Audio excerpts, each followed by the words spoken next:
मुर्दाबाद मुर्दाबाद अरे मोदी शाह मुर्दाबाद मुर्दाबाद मुर्दाबाद जो हिटलर की चाल चलेगा वो हिटलर की मौत मरेगा अरे जो हिटलर की चाल चलेगा वो हिटलर की मौत मरेगा अरे जो हिटलर की चाल चलेगा वो हिटलर की मौत मरेगा अरे जो हिटलर की चाल चलेगा वो हिटलर की मौत मरेगा अरे जो सरकार निकम्मी है वो सरकार बदलनी है अरे जो सरकार निकम्मी है वो सरकार बदलनी है अरे जो सरकार निकम्मी है वो सरकार बदलनी है होश में आओ होश में आओ होश में आओ अरे होश में आके बात करो बात करो बात करो अरे मोदी सरकार होश में आओ होश में आओ होश में आओ अरे होश में सांगायचंय खाली बसलेल्यांना नाही, कारण नेत्यांच्या इशाऱ्यावर ही खालची लोक आहेत.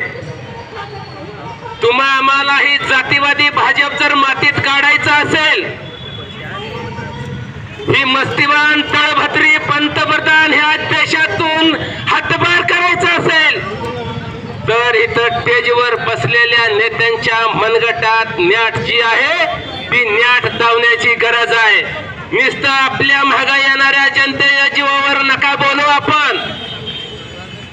मला माहिती आहे, मी एका वर्षामध्ये माझ्यावर या तळभत्री सरकारनं 15 गुन्हे दाखल केलेत. आपण यांच्या विरोधात आवाज उठवल्यानंतर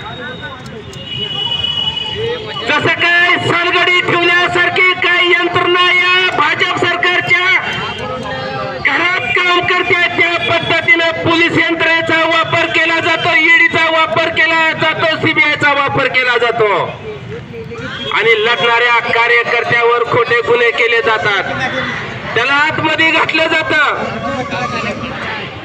मित्रांनो, एक किस्सा सांगतो.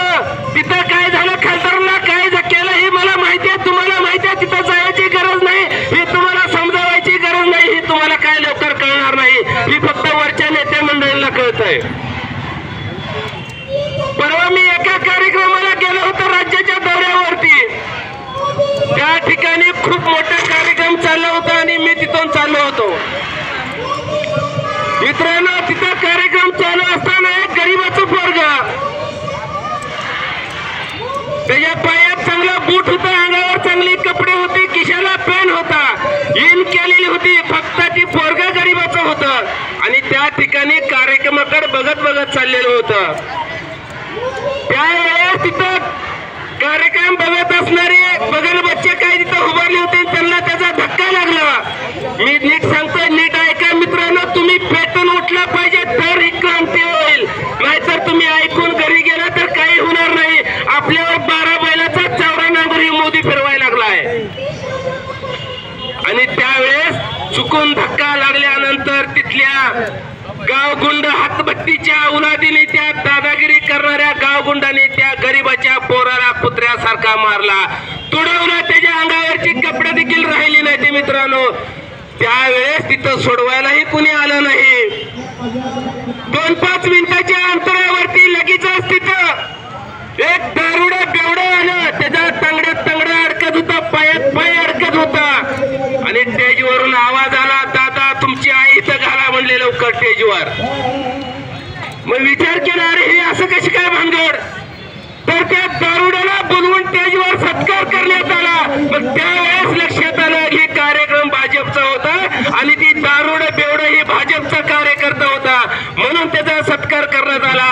अरे गरिबांनो, जर आपली पोरं किती जरी चांगली असेल तर काय फायदा नाही होणार, उपयोग नाही होणार, तुम्हाला आम्हाला मार खावा लागेल, कारण ही जातीवादी भाजप केंद्रात बसले, लक्षात ठेवा. इंडिया आघाडीच्या वतीने पहिल्यांदाच एवढ्या मोठ्या प्रमाणात आपण सगळे या ठिकाणी जमलो आहोत, कारण लोकसभेमध्ये इंडिया आघाडीचे 143 खासदारांचं निलंबन झालंय, सस्पेन्शन झालंय. जे लोक प्रश्न विचारतात, जे लोक सत्ताधाऱ्यांना चॅलेंज करतात, त्या लोकांना एका क्षणात मोदी काढून टाकतात लोकसभेतून, एका क्षणात लोकसभेतून काढून टाकतात. ह्याचा अर्थ पंतप्रधान असतील, होम मिनिस्टर असतील, अमित शाह असतील, त्यांचा एवढा अहंकार आहे की त्यांच्या चुका जरी झाल्या तरी कोणी प्रश्न विचारायचे नाही. म्हणजे तुम्ही विचार करा, असा माणूस किती अहंकारी असू शकतो की काही चूक झाली तर विचारायचं पण नाही, चूक झाली हे मान्य पण करत नाही. तेवढा अहंकार जर एका माणसाला असेल तर तो ह्या देशाचं आणि गोरगरिबांचं नेतृत्व कसं करेल ह्याचा विचार आपण सगळ्यांनी केला पाहिजे.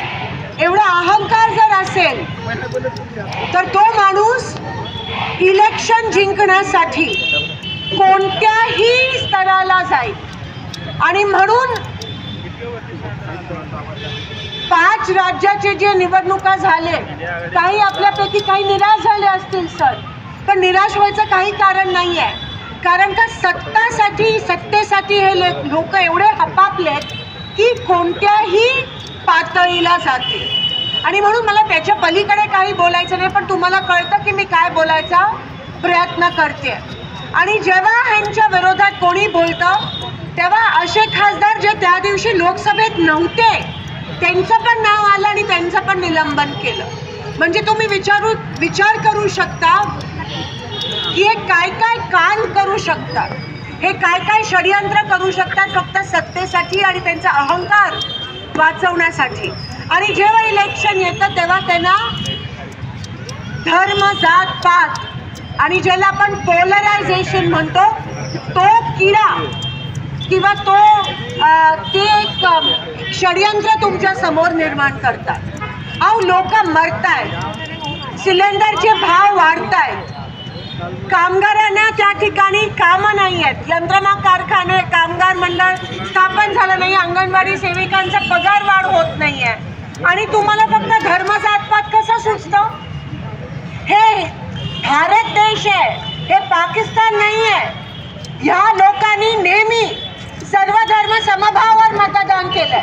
तुम्ही आम्हाला तोडायचा प्रयत्न करू नका. तुम्ही धर्म, जातपात सांगून आम्हाला तोडायचा प्रयत्न करू नका. आम्ही कधीच तुमच्या या घाणेरड्या खेळीला बळी पडणार नाही आहोत. तिथे आज ती साक्षी मलिक जी आपली कुस्तीपट्टू आहे, भारताची लेक आहे, जिने आपल्यासाठी ऑलिम्पिकचं मेडल जिंकलंय, तिने आज कुस्ती मी खेळणार नाही हा निर्णय तिने घेतला. का घेतला? कारण का तिच्यावर ज्या माणसाने अत्याचार केलेला, जो खासदार आहे, तिच्यावर ज्यांनी अत्याचार केलेला त्या माणसाला परत त्या कुस्ती बोर्डचा अध्यक्ष बनवलं आणि त्याला अजूनही त्याचं निलंबन केलं नाहीये. ज्या खासदारामुळे ते 3 लोकांना पास मिळाला संसदेत येण्यासाठी, त्याचं पण निलंबन केलं नाहीये. पण निलंबन कोणत्या खासदारांचं केलं की त्या खासदारांनी फक्त विचारलं की ही लोक संसदेत शिरली कशी, म्हणून त्यांचं निलंबन केलं.